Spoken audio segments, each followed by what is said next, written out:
Today is August 28th, 1995. I'm interviewing Saul, S-O-L, Jeza, D-Z-I-Z-A,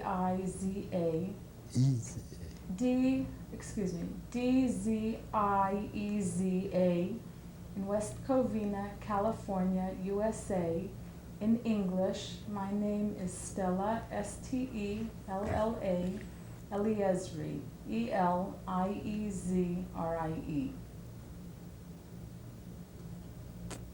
Today is August 28th, 1995, in West Covina, California, USA.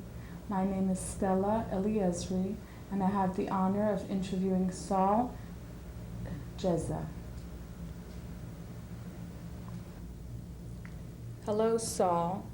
Could you please tell me what your full name is? My full name is Saul Jeza. And your Jewish name? Shloime Jeza. Do you have a middle name? Yes, Shloime Ershel Jeza. Could you tell me when you were born, please? I was born August 7, 1925. In which city? Sokoli, Poland. Could you tell me, please, the name of your mother and your father? My mother's name was Bele Gittel Jeza, and my father's name was Easy Jeza, Isidore, Easy. What was his Jewish name? Easy, the father. And did you have brothers and sisters? Yes. I had an older brother, his name was Yossel, and I had a sister, Chava, and a younger brother, Leibche, Label.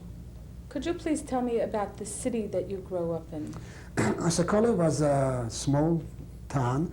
The city was a middle market, like a market in the middle, and 5 or 6 streets running in different directions. And there was about 2,000 Jewish people living in Sokoli before the war.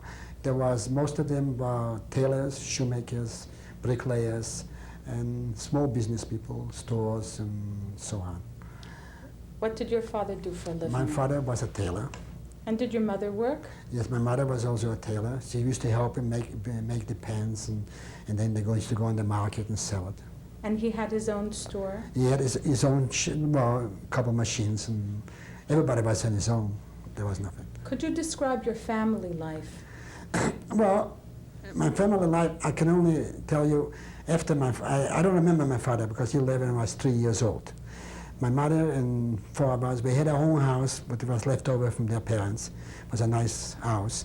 And matter of fact, we even had a summer kitchen in there. So in case it gets warm, so we used to cook in there. My mother used to still sew and make pants and sell it to the farmers. And we used to get money from the United States. And we used to get about $50 every 10 weeks. And we lived very comfortable. Who sent you that money? My father.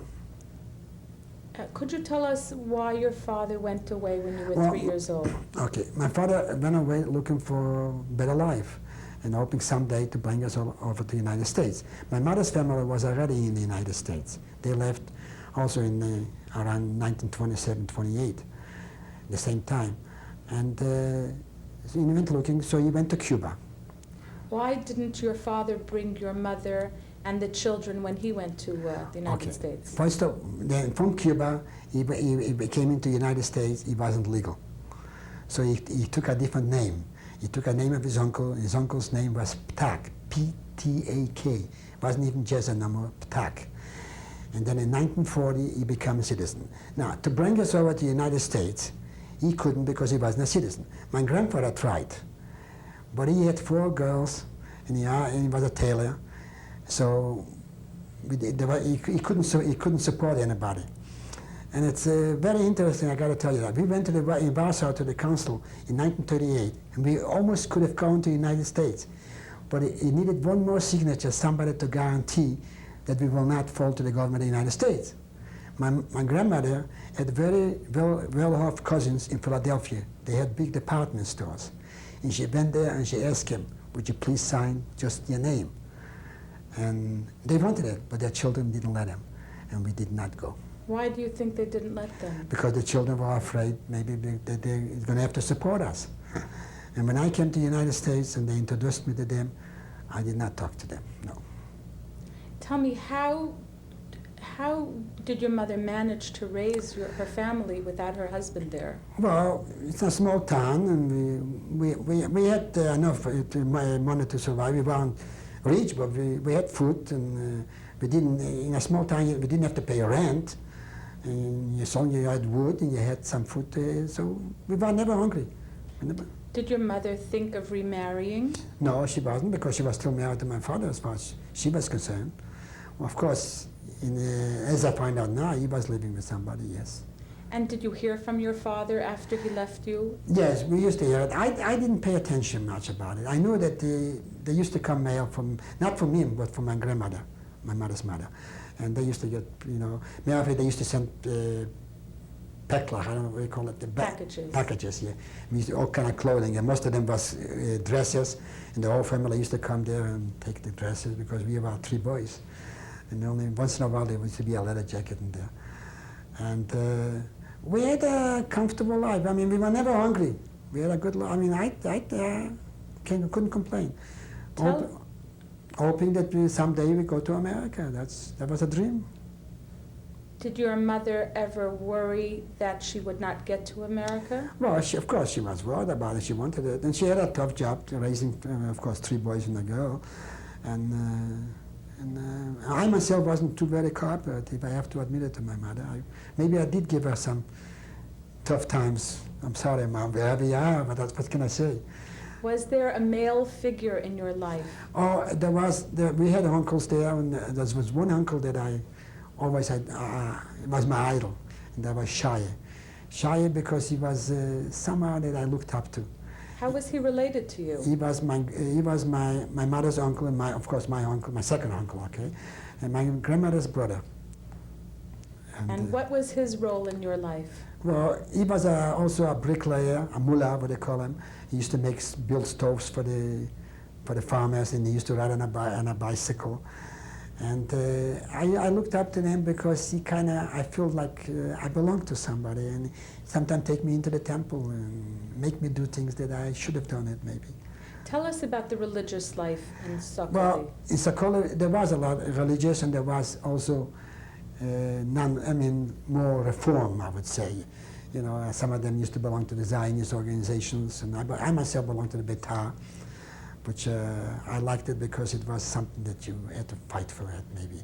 And the dream for Palestine or Israel, that was we had some fellows from our town going to Israel, from the kibbutz, in the kibbutzim, and it was something everybody was dreaming about. How old were you when you joined that organization? I was, must have been maybe 7, 8 years old. And your brothers and sisters? My brothers and sisters belonged too, and I have a picture here, I'll show you. We were still wearing the hats, the organization.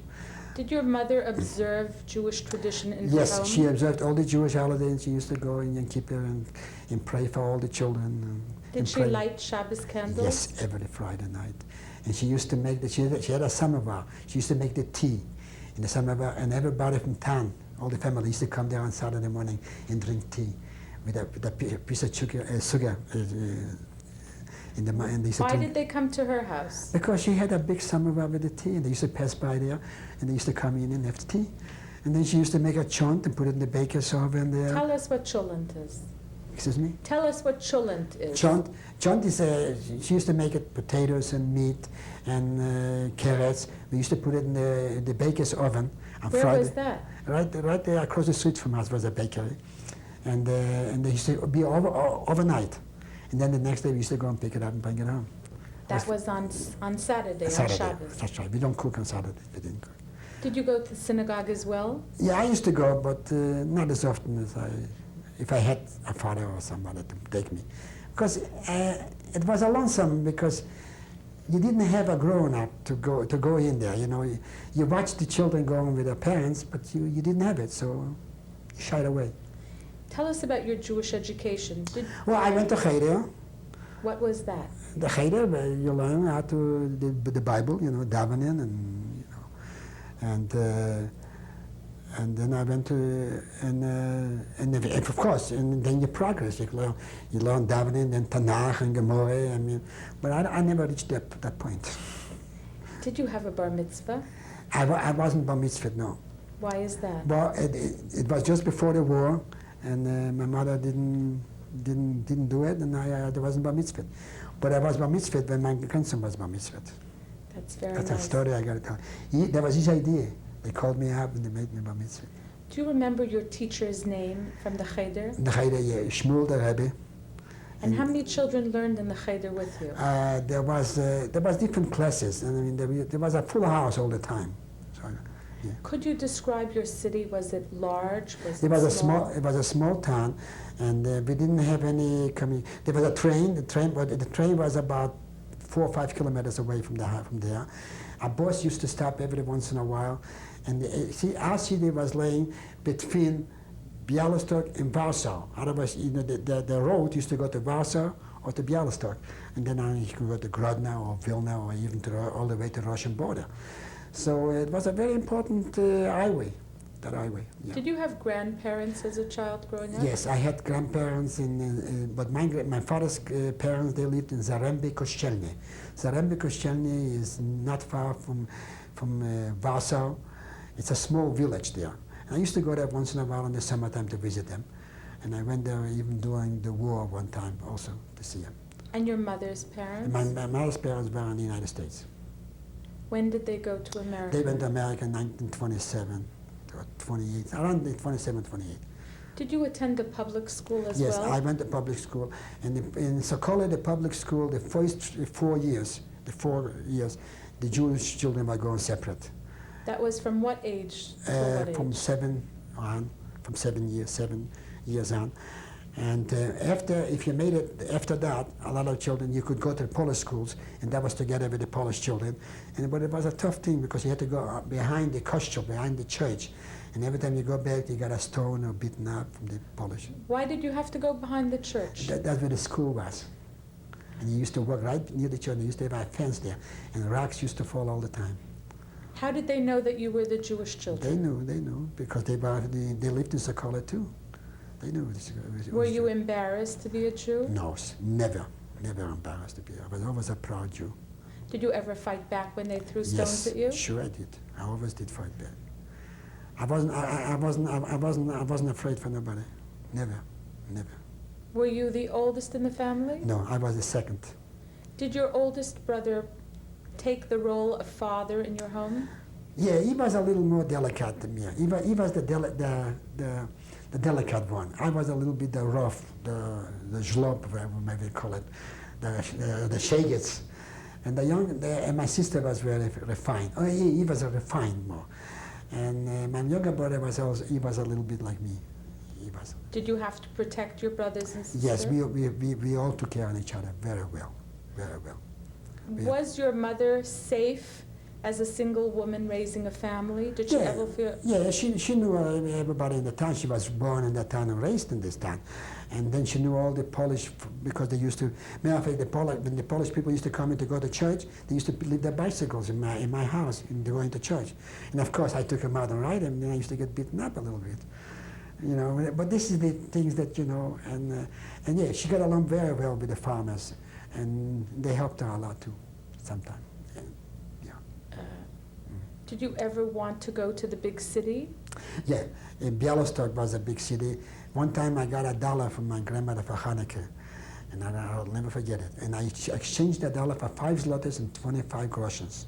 I walked all the way to Bialystok to buy a pair of skates. How far was that? 36 kilometers, because I didn't want to spend whatever it was that time. And I bought a beautiful, shiny skates, and I loved it because we had lakes around there, and I used to go skating. I was pretty good on the skates. And then when the house burned down, I found the skates all burned, and it really was, I was upset about it. When was your house burnt down? Okay, the house, in 1939, when the Germans came in the first time, the war started on Friday, and that was September 1st. We didn't know, because Sokola wasn't actually any target for being bombed. But one time they were shooting because we had where the water, you know, they used to have a big pole goes down and you pick up the water, and it looked like a machine gun. So they were shooting on it, and that was Friday. But from Sokola was a city called Lapis. And over there they used to build locomotives, the trains. And that place was really bombed badly. There's only 16 kilometers, we used to hear it. And the planes, we saw the planes Friday. And that was Friday, Saturday, and Tuesday morning the Germans came in. only 4 days away. We weren't too far away from the border. How old were you? And at that time I was 13 years old. Yeah. Did you feel anti-Semitism among the adults in your city? In Poland, yes. In Polish, yeah. Very badly, very badly. Matter of fact, on Easter, when they used to go to church, we used to close the shades. Why is that? Because that was the day they said the Jews killed Jesus Christ, supposedly. Why would you close the shades then? Because there used to be pogroms and sometimes beating up Pogroms. Jews. Pogroms. And what would they do in your city? Well, it wasn't too bad. There wasn't somebody beat up some Jew or cut his beard, but you stayed in the house. You stayed in the house. You know, it was very bad, especially after Pilsudski died. Who was that? Marshal Pilsudski. He was the ruler of Poland. Marshal Pilsudski. When he died, they said that your Jadek, your Zedi died, your grandfather died. And then Pilsudski took it over and anti-Semitism really got big. And I said it in the article before and I say it again, that the Polish people cooperated with the Germans 110%. And I don't think any place in the world that Hitler could build a factory of death except Poland, which he did. They really cooperated 110%. So it was. Tell me, to go back a few steps, tell me what you learned in school when you were a child. Well, in school we were learning Polish, and school was good because the teachers were actually Jewish girls, and well, I happened to be a lousy student, but I have to admit it. But and the chances were there, you could go. Some of them weird girls, they graduated and went to college and to university if their parents had money, of course. They had to go to Warsaw or Białystok or something like that. Did you want to be something special when you grew up? Okay, my mother already decided what I'm going to be because I was always ending with my hands. She already made up I should be a carpenter, which I wanted to be a carpenter. And Ichi Stoller, that. Who was that? Ichi Stoller was also he was a carpenter. What's a stoller? A stoller is in Jewish a carpenter. Ichi Stoller. And she already paid him $50 that I'm going to be an apprentice. You have to pay him. For the first year, you don't do nothing except sweep the floor and take out the waste and everything else. How old were you? I was just going to be 14 years old. And I didn't want to go to school no more. So they figured, well, you might as well learn a trade. But that was already the summer before the war. And then the war started in September, and that was the end of carpenter. Tell us about when the war began. What did your family do? Okay, that night when the Germans were coming in, we all went away. My mother, she put some in the ground, some of the clothing. And how did she do that? In every house in Europe we had a cellar because we had to keep our food cold with ice. In the cellar is cool. My mother used to keep the buttermilk there, the butter, anything to keep it, some of them, to keep it cold. A piece of ice and put it in the cellar. You understand? In the cellar we used to put out potatoes for the winter because over there we used to buy potatoes for the whole winter and wood. Because in the winter you don't get nothing. The snow came in September and it was up to Easter, 6 months. So it keeps it cool and keeps it warm. So we keep the potatoes in the cellar. So in the cellar, my mother puts some of the stove in there. You open it, nothing will happen there, or it wouldn't rob it. We all went to the cemetery. The new cemetery was right in back of my house. Was that a Jewish cemetery? Jewish cemetery, right. Jewish cemetery. And why did you go there? Because the Germans was coming in. So we all left their houses. We didn't know what they're going to do. So we all went down. Everybody was going away in the woods, or we went to the cemetery. All night we stayed in the cemetery. How far was the cemetery from your house? I would say maybe 4 blocks. 4 blocks. I always used to see the sun going down, and I always remember that. And the sun go down, the sky was high, and they used to say, "They burning in Genem." Tell us what that means. In Genem means in the hell. The hell is burning. As a kid, you believe that, but it's, you tell her, that religion, I always didn't agree with it, but now that I get older, religion in Europe was more a fear than religion. They actually scared you, How many people gathered in the cemetery? There was a lot of people from Sokolai. I don't know, maybe the whole Tiktina Gaz, the street that I lived on. What was the name of the street? Tiktina Gaz. Tikocin. Tikocin in Polish, Tiktina Gaz. And what did you do at the cemetery? And we stayed there all night, and the Germans were coming in, and all of a sudden we saw the fire. See, when they came in our street, the street wasn't wide enough, so they burned down one side of the street. and our house burned down completely. Why did they burn it down? So they can go in with the tanks. See, it wasn't wide enough. They wanted more room to come in. So they had, like, instead of having 2 lines, they had 4 lines. When we came back in the morning, you couldn't recognize it because it was all flattened out from the streets. And we came out naked. Why naked? Because we only had a pair of shorts. It was warm. It was September. And, you know, and a shirt. And my mother, she went looking downstairs in this basement. Even that burned down. What did you do? And so the family didn't come take us. I gotta say that. Which family? My uncles. The uncles didn't come to take us. Why is that? Why is that? Why? Why? They didn't come to take us. You know who took us in? Who? A woman used to be not a maid, but she used to clean our house and help my mother when she was working with the Schneiderei, the tailoring. She was, and she had a little girl. They used to stay in our house. Was she a Jewish woman? No, a Polish woman. She lived under the church, behind the church. What was her name? I don't remember the name. I don't remember, something like Joseph or something. I wish I did. And the little girl was my age. We used to play together. She took us in. She only had a little house herself. She took us in there. Why do you think she did that? Because she knew my mother. And my mother was a very good woman. Because she treated people very righteous, you know.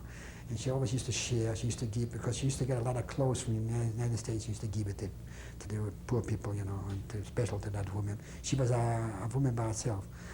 And it was very interesting. And here, family didn't take us in. And I become very hard that time, you know. Did you go to your family, to your uncles, and ask them, take us in? I didn't go. I'm a very proud. But my brother was learning to be a tailor. Which one was that? Yosel. Is that the oldest? Yeah. He was learning to be a tailor. And he was working by one of my uncles. And they knew. So anyway, let them rest in peace where they are. But this is a part that I have to speak it out, because it's, and it's so important when you need, you know, a friend in need, and we needed somebody else. And my brother, that time, he also he had a little bullet shot in his leg. When the Germans came in, they were shooting, and he was on top of the headache there. So they thought maybe he was a soldier. So anyway, it wasn't too bad, but he got infected, and then he got pneumonia. And later on, that was later, about a month later. And we didn't have no hospital.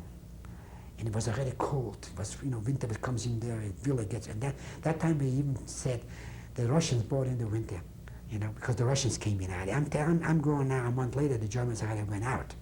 You remember? See, the Germans, what month was this then? That was already it's okay, that was in September, that was already in October. I'm talking about. Now, see, we stayed with that woman for about, till the Russians came in. Even a little while when the Russians were there. So my mother took him to Wysoki Mazowiecki. Wysoki Mazowiecki was actually the Povia, that was the, like, not the capital, but next to the capital, okay? And, of Poland? Poland, yeah. And so it belonged, 16 kilometers from Sokolej.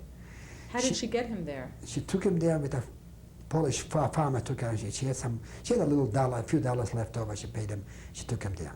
On a wagon? On a wagon. Took him to the hospital, and he died there in the hospital. How old was he when he died? Josel was, and that was 1940, he was already 15 years old. 40, and wait a second, he was born in 1923, so 17, 16 years old. And and that all Wysokie Mazowiecki was completely burned down. I mean completely, except for the hospital. So she sent a message to her, I should go to the uncles and ask her maybe you can go down and help her, you know, she got to bury him. No response. Was this your mother's brother? My grandmother's brothers. Grandmother's brother. Nobody went. She buried him herself with a Polish farmer. She herself buried him. Where was he buried? In Wysokie Mazowiecki. She couldn't even bring him. She didn't have no one to bring him to Sokolej. Was there a Chevra Kadisha, a There was Jewish nobody burial there. society? There was nobody. There was no Jews even. She was alone with a Polish farmer. She buried him. Now, so now you wonder how I survived, probably. That'll lead you into it.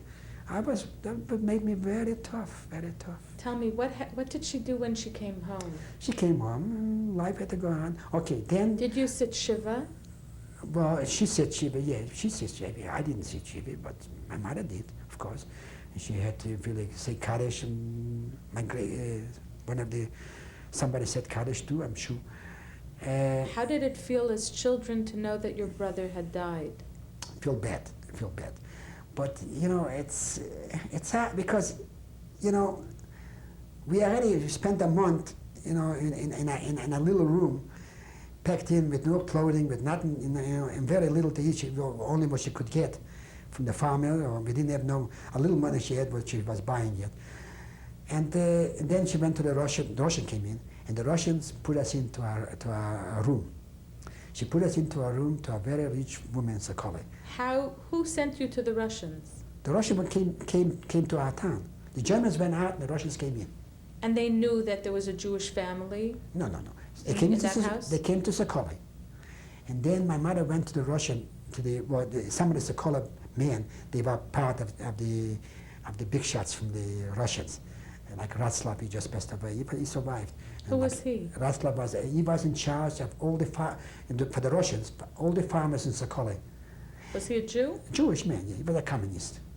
He was a communist. There was another communist, Lapchinsky. What did he do? He was in charge also with the Russians. The Russian also. He was a macher, okay, whatever. He was a big. He was in charge. And what was their job to do? Well, to take care, like a government, like a city administration, okay? Did the Jews of your city have to register with those two people?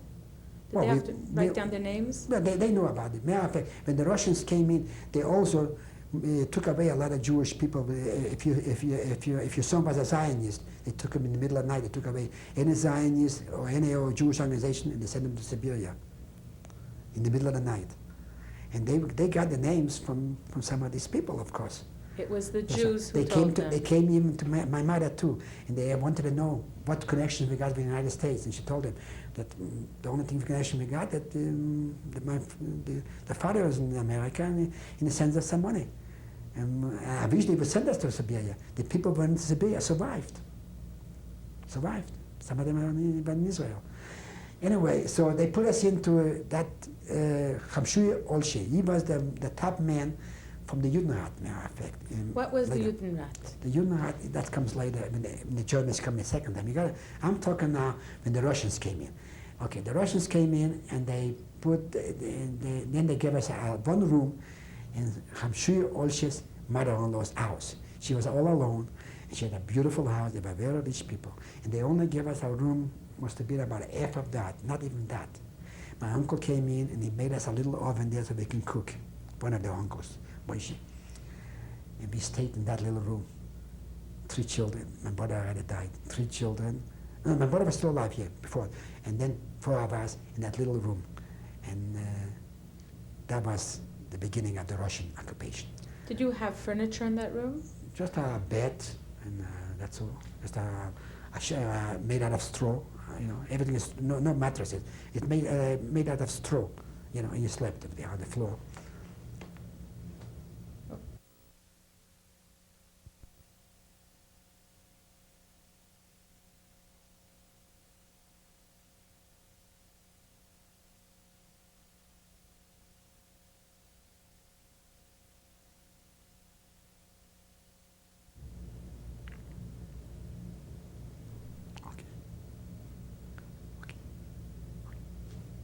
Okay.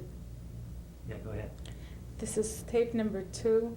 I'm interviewing Saul Jeza. Saul, tell us about the winter of 1940. 1940, the Russians came into Sokoly already. They were in Sokoly already.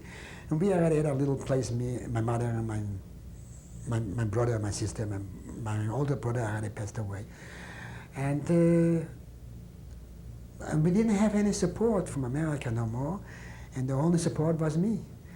What happened to the support from America? Well, it stopped. We didn't get no mail, and we didn't get nothing no more. And under the Russian occupation, you didn't even want to get mail from the United States. Why is that? It was very dangerous to have any connection with the United States at that time, to be accused, because a lot of the Zionists had been taken away. If your son was a Zionist, they were taken out in the middle of the night and taken away to Siberia. And luckily they survived, okay, but at that time we didn't know it. And so I became the father and the brother and the sister and everything else in the house. And I didn't have no trade. I mean, I was only a young boy. How old were you? I was already 14 years old, or 15, almost 15, yeah. And I was actually a homeless boy, and you can say it, and a street boy. I become very tough, and I actually lived in the street because we only had a little place, and many nights I slept in the street even. Why is that? Because we didn't have much room. So, and the friends of mine, my friends had to become a different type of friends. Also street boys, or the poor boys, or kids where they had to make a living for themselves. Because I couldn't, because I was already, so what could I do with the Russian? Black market. I used to go to Bialystok and stay in the Koleki and get things. What is the koleki? Koleki means standing in line, because they had stores, and they belong to the government, and you stay in line all night, and then you get a bottle of liquor or maybe a piece of material, a pair of pants, and then you come back to Sokola and you sell it to the farmers, and they give you food, you trade them. And I did very well, and I was doing great, and as a young boy going back and forth and selling to the Russian soldiers whatever I could. I had a Mickey Mouse watch, what my grandmother sent me from the United States. They gave me the boots, the uniform, and the hat, just for the Mickey Mouse watch. They didn't have nothing, the Russians. They didn't even know. They were buying talasim for chalices. For what? For shawl. For Oh, shawl. for a shawl. That's right. They were so poor when they came in. Unbelievable. What a difference from the German army. The German army was murderized. So you remember when they first came in the first time, the German army, they were bad to us because they knew they were going to leave. They came in, they even gave us candies, chocolate, and dressed beautiful. Did they kill people? No. Nobody, I don't think anybody was killed that time except for a few innocent shots, like my brother got a little bullet, or maybe somebody else did it, I didn't know. But they stayed there just for a couple of weeks, and then they were, in Bialystok they did kill some people there, I heard. They put them in a synagogue and then they burned it down. When was that? In Bialystok, he died there in 1939, yeah. And that's what happened. What did you do with the Russian uniform? Okay, I was wearing it, and you should have seen me. I was, and that's a point that even when my aunt sometimes used to say, why don't you come in for some soup? I just looked at her and walked away. I was very independent, very independent. You walked in front of your family's house there? Yeah, no, she was only half a block away from us. They had big houses there, big houses. You didn't want to tell her who you were? Did she know who I was? She knew who I was. I talked to them, but I didn't have no grudge. You see, now that that you talk about it, and you say it, it comes a time. Why those families, why do they fight? This is the time when you need somebody to help. And it's not true, people are very selfish. People are very selfish, and I survived, and I helped so many people. I wasn't a fighter. I didn't kill any Germans, and I did things. I might as well be like killing Germans, but I helped. I helped wherever I had a chance. I used to trade with my piece of bread that I had with somebody, things like that. Okay, under the Russian army, the Russian wasn't bad. They didn't kill anybody. I made a living. What about your mother? Did she continue to work? My mother continued doing things. She used to go to the farm, and she used to get up early in the morning and walk away on the farms and bring me a little milk or some wood to cook. And used to carry it at 4 o'clock in the morning on the shoulder. And who watched the children when she was away? She didn't watch it. My sister was already, 10 years old. We took care of ourselves. Did the children have school? No school. We didn't have no school that time. What did you do? What did the younger kids do a whole day? They used to go to, I think they went to Cheder a little bit, yeah, to Cheder. Was it for girls and boys? And yeah, for girls and boys, yeah. No, there was no girls. My sister, I don't know. She was just at home, I guess, that's all. She was home. Did you have to wear badges in your city? The Germans? The yellow star? Yeah, I didn't wear it, but they had to wear it. Did the Russians make you? No, the Russian, we didn't have no problem. Under the Russian was very good. There was no problem. Most people had a very good life. And I had to struggle because I didn't have nobody to support me. But, and I did black market. At one time I had so much money, I didn't know full, boxes full. Then the Russians came in one Thursday morning, I never forget, and they changed the money, and the only thing I had left was I think about a lot, 100 chovances, I don't know, that's Russian rubles, chovances they call it. And the money was in paper, I could even paper the wall, that's all. But I started all over again. No, under the Russian wasn't bad. And I wanted to go to a Russian school, I volunteered to go, so they said, okay, you gotta go to Russia. And so I ended up in Rostov-na-Don. How old were you then? Oh, was already for 15 years old. So instead of going to school, they sent us to the shachtas, to the mines. To the mines? Yeah, and that was already before. Rostov-on-Don was in which country? Rostov-na-Don, Russia, all the way. That's 1,500 kilometers away, maybe more, almost 2,000 now. Was your mother anxious for you to go? No, she didn't, but she figured maybe I'll learn something, you know. And who would support your family then if you left? Well, my mother took care of them, whatever she could. She was a good tailor. She used to sew some pants, you know what I mean, and whatever she could get, you know, from friends and the farmers, you know, Polish people. How long were you in Rostov? Not long at all. That was just before, that was already, and then when the Germans were attacking, and we said, we start going back to Poland. Were you with your other brother there? No, with some friends. And you went back to we Poland? We went back little by little, from train to train. Over there, without a papuski, without a paper, you can't go. We jumped from train to train. We ended up in Minsk. What year was that? And that was already 1941. We came in Minsk in 1941 on a Friday night. Where did the Jewish boy go on Friday night? Into a show, beautiful city. They took us, they gave us a beautiful dinner. Into a synagogue? They took us to our home. And that was Friday night. Saturday night we went to the movies. Do you remember what you saw? No, I don't remember. It was some kind of Russian propaganda there. We came out of the movies, we heard some shooting going on. We asked the Russian soldier what's going on. He said, maneuvers, exercise.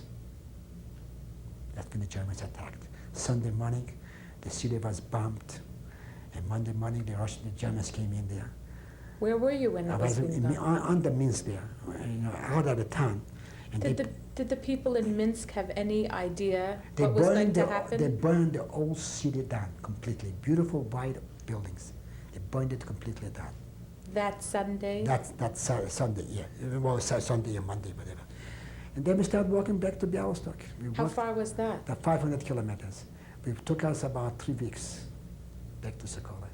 What did you eat along the way? Whatever we can steal. And who were you traveling with? Just me and a couple of friends. Do you remember their names? Well, there was Froyem. What was his last name? No, I don't remember the first name. And then there was a couple of Polish boys. I don't remember the names. Jewish. No, Polish, Polak, not Jewish. Also. Why did you decide to go back to Białystok? Well, where am I going to go? I want to go back to Sokolov. I got my home. We came back to Sokolov, but the Germans was already there, and things wasn't too. The Judenrat in Białystok was already a ghetto. Tell us about the Judenrat in Sokolov. The Judenrat in Sokolov was the more, what I call it, the people, there are a few people that they were in charge of the town. Anytime the Germans wanted boots, they supplied them the boots. Anytime the Germans wanted money, they supplied them the money. So they wouldn't touch anybody. Anytime the Germans wanted people to go to Lapi, to work in Lapi in the factories, they supplied them people. And I used to go there too once in a while. And they wanted people to work in Yuzevi on the highway, they sent them over there. The Judenrat supplied the people. They were the government. They were the government, yeah. Were you afraid of them? I wasn't afraid of them, but I didn't listen to them either.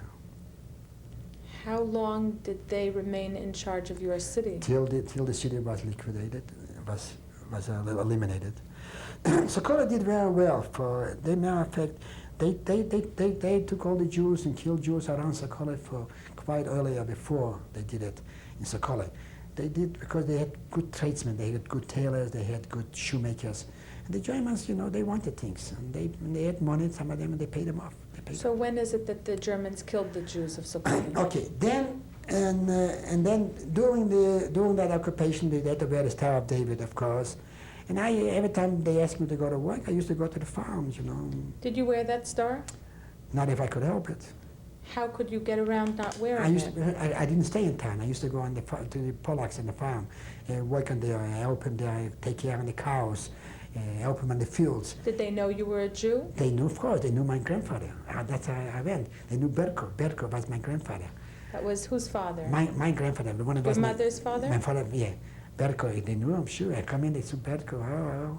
And then they used to give me food. I used to bring it to my mother. Did you ask them to hide you? They didn't want to hide me. They were afraid. They used to say, God go with you every time. They used to give me food and say, go, go. Even later on, when I was running away, I used to come out in the morning, they used to give me food and they say, but leave, please. Because they were afraid, Then that was in October 1st, Of which year? in 1942. The Union knew already that they're going to take Sokola out. They're going to take Sokola away. Who was going to take it? The Germans. No, they found out that it was 500 wagons was ordered from the farmers to come into Sokola. Polish people with the horses and wagons. So when we heard that, we knew they were going to take the people out. Did you know that there were concentration camps in? I knew they were killing people in Sokola because I saw them. I saw them killing. They took in Sokola. They took out the sick people on the cemetery and they shot them. They killed quite a few in Sokola just then and there.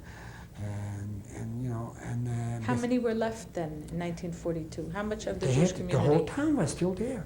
No, of the Jewish community. The Jewish community must have been about 1,500, 1,800, something like that, in the 100. And so everybody was running away to the woods. And my mother said to me, here's $5. I got $5. Take your brother and save yourself. And me and my sister, well, she said, Javi, we're going to go someplace else. Maybe we could get a better chance. And How old was Chava then? Javi was about 12 years old. And she was with her mother. And I took my younger brother with me. We went into the woods. And How old was he? He was 12 years old. That's 11. Label? Label, yeah. Leipzig, Label. And we went into the woods, and the woods there was Jews there already, all over. In the Ichka Wald. Who was that? Ichka Wald is it's a forest, but Ichke is the village, so we call it Ichka Wald. So I went to Ichka Wald. And we had a lot of woods over there, all around Sokola. And over there I met some elderly people, you know.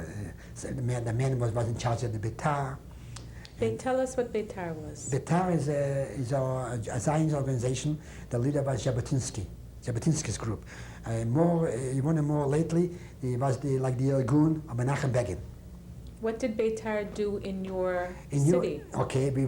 We used to have all kind of social and teaching Hebrew, singing songs, having fires, going out to the woods and marching and having sticks and teach us how to shoot and prepare us for Palestine someday. Who was the leader of your Beitar group? It was, I can't remember the name. There was a couple of them. So one was, I can't remember the name. Maybe later you'll remember. Maybe remember, yeah. Okay, so you were in the Itchevald. Yeah, in the wild. And that night, and there was the older people too, and they were figuring out, you know, what they're going to do, and some of them had money, and some of them were looking for guns, and they were trying to organize, you know, some kind of... Was this the resistance? They were trying to organize our resistance, I'm sure, positively. Okay, but we were young ones, I mean, and then when I told you, the woman came over, and she asked for a pastor, for somebody to take care and you know. Shepherd? Shepherd, yeah. And that's when they recommended my younger brother. Like, Why did she need a shepherd? she wanted a shepherd. I don't know if she wanted us, or she wanted us take us and give us to the Germans to get paid. We don't know that. This was a Polish woman? Polish woman, yeah. We don't, and we'll never know. Was it a Jewish woman? No, Polish woman. Polish woman. She lived in a little colony there in the woods. So me, my brother, and me, and another, it was two more. Pavel Boruch, his name was Boruch, he was my age. Pavel the Kremer is a little boy, son, and another boy. And then we went there, but my brother didn't want to stay. Why not? He didn't want to stay. He didn't want to stay without me. And then he wanted, you know, and I didn't like the way it was, so we went away. We went away in the woods again, and we wandered around there for a couple of weeks, you know. Was it winter? Winter was cold. What And did the you wear? first thing the Polish did, they took off my boots, and I didn't have no boots. So I found that dead body, so I took off the boots, the shoes from them, and I put it on. We digged out some holes, and we were hiding out there for a while. Then we got a message from Sokoly. Ichi the Stoller and Yankel the Schmidt. You know, the Schmidt is his name was Yanko Suraski. I know his name. Ichi the Schmidt was Ichi Barak. I remember these names. They sent a message that we should all come back to Sokoly because now nothing's going to happen to you. They took out about 500 only from Sokoly. The rest, everybody ran away. They had taken the Jews out in those wagons. Only 500. So the rest. Where did they go? They took them to Bialystok in the army camp, military camp. Do you know what happened to them? Yeah, the way I understand, they went to Treblinka. Did any survive? Not as far as I know. The way the information I got and was in the book from some other people, they went from there to Treblinka. So, so we decided we're going to go back to Sokoly. How far were you from there? Oh, maybe 5 kilometers, you know. Close. So we walked, and then one Polish man saw us.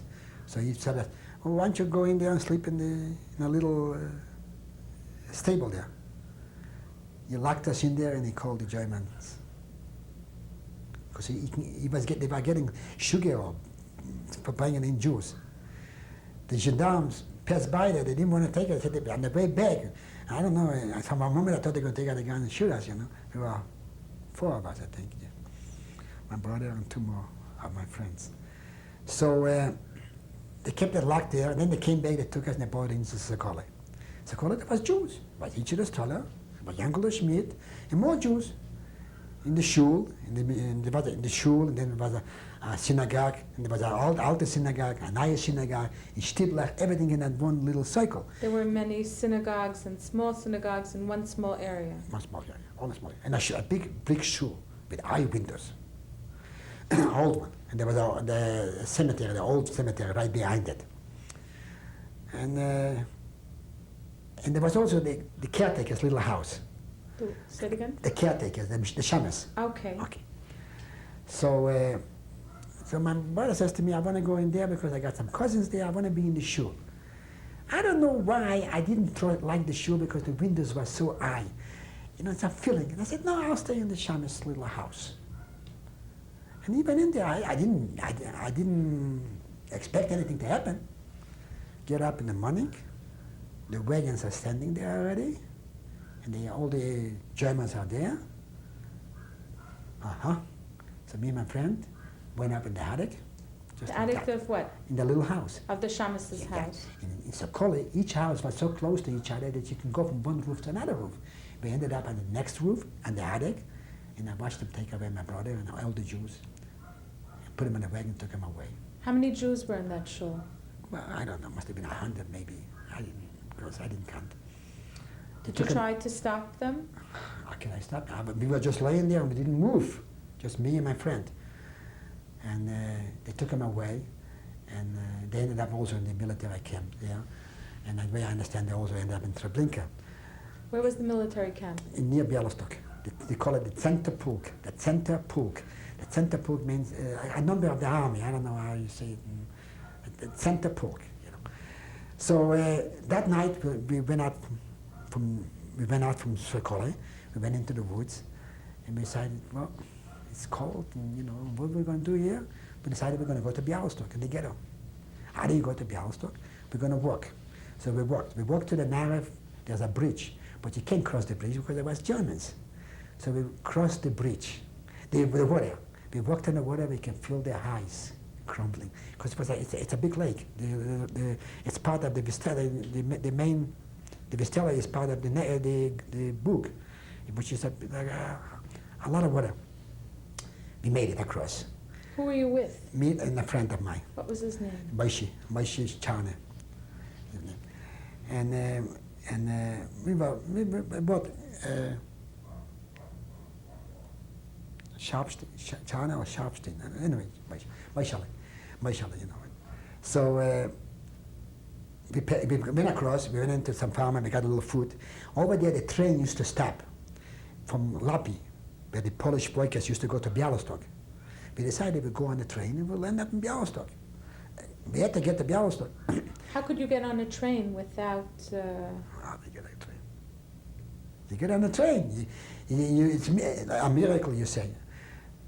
That night we slept over outside of A, you know, the farmers there. In the morning, and then at night, and all day we were there. The farmer gave us food, but he said, I don't want you to be here. So we eyed it out. Then at night when the train was coming back with the people going from into Białystok, we went on the train, we sat down there, we sit near the people there, we came into Białystok. But getting off from Białystok when the train was night, dark, because the lights wasn't burning, everything was dark. And here you got to go through the guard, the police. The German police. German police. Somehow we got through, and here we're walking in the street. I didn't know Białystok too well. I knew a little bit, but didn't know much. Me and my friend walking, and we can hear the Germans walking there and singing, you know, but it was dark. And we just walked and walked. All of a sudden we see a fence. So my friend said, well, let's jump over the fence. We jump over the fence. We end up on a cemetery. And we walked on the cemetery, we walked out of the cemetery, and then we saw a building there. And on the building we see written in Jewish, all kind of declarations and signs. We were in the ghetto. By accident. You had jumped into the ghetto. That's right. We didn't even know where we were. Okay, then this friend of mine, he had an uncle in the ghetto. And How did that feel? There is no explanation, you know, how you feel. But first of all, you were already so rough. You did it, let's put it this way.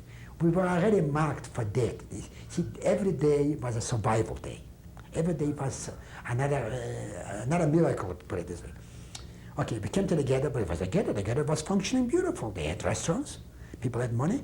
This uncle had a beautiful restaurant. They even made white clothes on the table. And they served beautiful meals. They gave us a meal. We didn't have it in years, in the last couple of years. And then I found my mother in the ghetto. How did you find her? I went, we had cousins. The cousins lived in Białystok. Losh was the second name. They were cousins of my mother's cousins here. They didn't live in Sokole, but they lived in Dvoraki. It's a little village near Sokole. And then they moved to Białystok. And when I used to go to Białystok, we used to stop over because he had a candy store, like Lode, ice cream. And I used to make me a nice big ice cream all the time. So I looked them up, and they were on Kopiecki gas there. I walked in, my mother was there. She was there with my sister. My mother, somehow, when they took people from Sokole, I don't know how she ended up there, because she was a very good tailor, I must ask her. She used to make 15 pair of pants a day. They even allowed her to keep my sister on account of that. And my mother made me a meal you never ate in your life. Was she living in an apartment? She lived with my cousins. They had an apartment. What year was this? That was already in the beginning of 1943. The beginning of 1943. Was your mother healthy? Well, she wasn't. She was a, you know, you see her, you know, she was a nice, big, tall woman, And she had food? she didn't have food. That I find out later. Then later, she made me a meal, and then I find out, you know how she got the food? She took out a golden tooth and sold it and bought food to make me a meal. When did you find that out? I found it out later on. Mm-hmm. Yeah, I didn't know. But by the time I saw that, she didn't smile. She already sold all her teeth, little by little. That's how she used to get some food extra. She even sold that tooth in Sokole yet. She had all gold teeth, you know, my mother. She was a very good-looking woman, you know. How about your sister Chava? How was she? She was a very good-looking, nice, refined girl. She was how old when you found her then? That time when I found her, she was born in 1926, so she was almost 17 years old. She was a lady. Did she work as well in the ghetto? Well, she worked also in the tailor shop with my mother. And they were working in the tailor shop on Shankovice and Kopiecki gas in a big building there on the corner. That was where the gate was. And she used to go to work there, and she was there.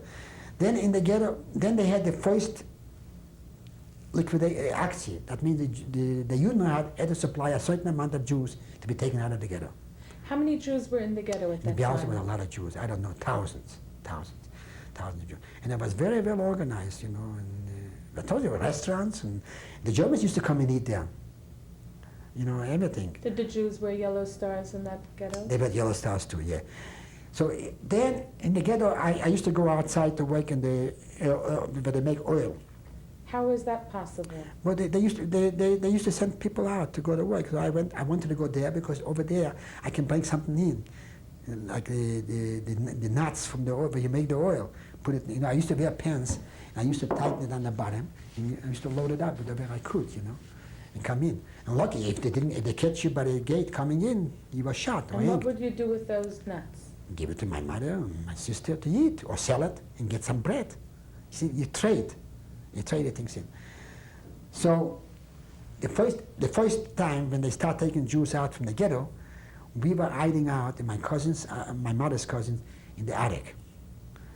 It was about 3 or 4 families there. Was And that an apartment building? there was a little house like on the corner, Kopiecki and Sienkiewicz. Well, there was and Kopiecki gas. And there was, the attic was, you know, when you close it, you couldn't tell. It was really nice covered up. And there was also a little baby there. And the Germans were going around and dragging people out all over that time. It was only for a few days. There was already a pact with the Union. A few days, they're going to take a certain amount and then they stop. If that baby would only peep, you know, and anything, we all die. Whose baby was that? Some woman there, a young woman there, I don't know, she was there. So the mother had to make a decision. And she did. She put a blanket over the baby. She suffocated her. Yes. Yes. I'll never forget that my whole life. Yeah. We survived. And then at night I used to go out and go to the bakery and get bread and bring it up there. 4 days. And after the 4 days, we came out and everything stopped. And life was going on again a little bit. What'd they do with that baby? They buried the took it out baby? and buried it. Yeah. Was there a Jewish cemetery? In the ghetto, Jaber Cemetery. Jaber Cemetery. That's the cemetery I jumped over. Jaber Cemetery. There's pictures of it. I remember some of these names.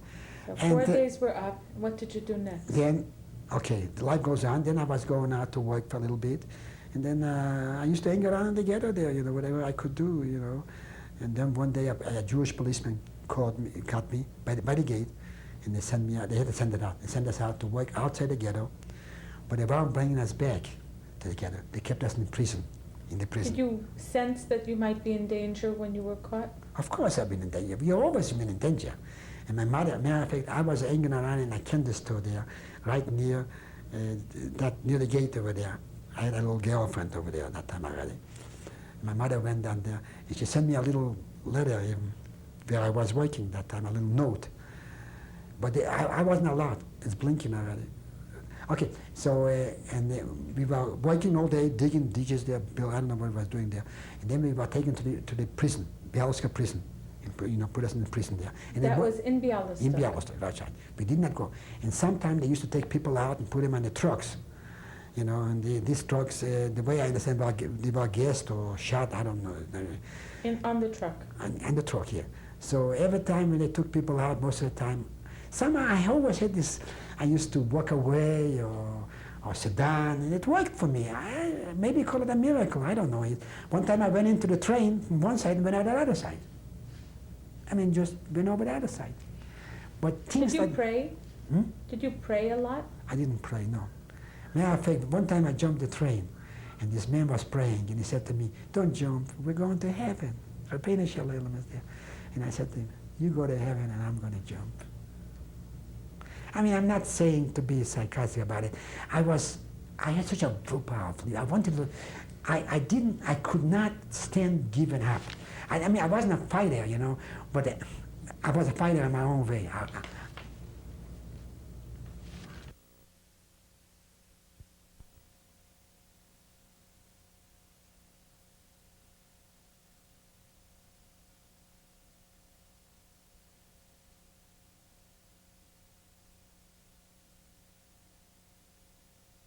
What do you attribute your will to survive to? The experience that I had in the beginning of the war, coming out naked, the house burned down, had to survive, living in the streets, and be like homeless, and helping out my family to support. And that 16 months under Russian occupation really gave me a lesson of survival. And survival means surviving, in my language. Tell me, how long were you in Bialystok? In Bialystok, I was a short time. It must have been only a few months, probably, in and out. And then I was sent out from the ghetto to work outside, and never came back to the ghetto. Did you say goodbye to your mother when you left? I know, because I was taken away by the Jewish police, and they just took me out, and that's Did it. your mother know where you had gone? She knew, yeah, she knew where I was. She even sent me a little letter.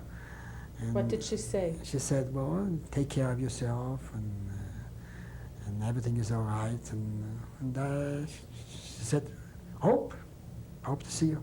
Where did you go then? And yeah, and she also, I remember she said, don't forget you got a father in America. Why did she say that? So in case if I survive. So I'll know I got the father in America. Did she have hope that she would survive? Everybody's got hope, I guess. I mean, but as little as it was, but you see, everybody. I mean, hope is, life is very precious. Tell me, when you left the ghetto, where did you go? Okay, from the prison, when they were taking people out of the ghetto again, the second time, they took us to the train, and they put us on the train with the rest of the people. Were there men and women Men. on that train? All men on that part. And where were you going on that train? We ended up in Lublin. In Lublin, I met this military from my town. He was a prisoner of war. And he said to me, Shlomo Elia said, whatever they ask, volunteer. Whatever, don't stay. Whatever they ask. So then they were picking tailors. And there had a lot of tailors there. Then they said Steinbrechers. And I stood up there with all the other men, and this German came out to me and says, wie alt sind Sie? I said, 18 Jahre. What does that mean? How old are you? And I said, 18 years old. He looked at me, and they counted only 30 Steinbrechers. And I was What's a Steinbrech? break stones and work on the highways to build highways. And I ended up in the 30, and I was sent over to the side, and I went with all the Schneiders, with the tailors, the Steinbrechers, and whatever. Other trefmen, we went to Blizhin. Blizhin is near Rudom. It was a camp there, a concentration camp, and there was even Polish Jews with their families, with children. How did you get there from Lublin? By train. We came there at night. It was raining, pouring. How far was that from Lublin? We traveled all night, I think, till the morning. I don't know exactly. Did they tell you where you were going? No. We didn't get no information at all. We know we're going to a white camp. Did you have food on the train? They gave us some bread, yeah. We had some bread and water. Not much, but they got. Then we got off in Blizhin. We got the welcome from the Jewish police. Stashek was one of them. I remember his name all the time. But a Jewish guy, man, from Rudom. And they gave us hell. What did they do? Litvakis. We are Litvakis. They didn't have no good thing for Litvakis because maybe they had a reason for it. At one time, What were they? they were Polish Jews. Polish But Jews. they didn't like the Litvaks. They didn't like the Litvakis. Why? Because there is something behind it. When the Russians came into our part, the Polish Jews from the German side were coming into Bialystok, and they weren't treated nice. Okay, and I agree, because I know I didn't like that. They were mistreated. The matter of fact, they used to say it. They used to call them Bieżnikis, What does that mean? homeless. And if you don't ever marry a Bieżnik, it's like marrying a Galiciano or whatever they call it. But anyway, and I was only a young boy, and I didn't like the way we were treated. Okay, but that was no reason for it. But then we were treated very bad. And in Blizhin wasn't too bad. Was it a city? No, it was a camp. Barracks, Was it near a city? not far from Rudom.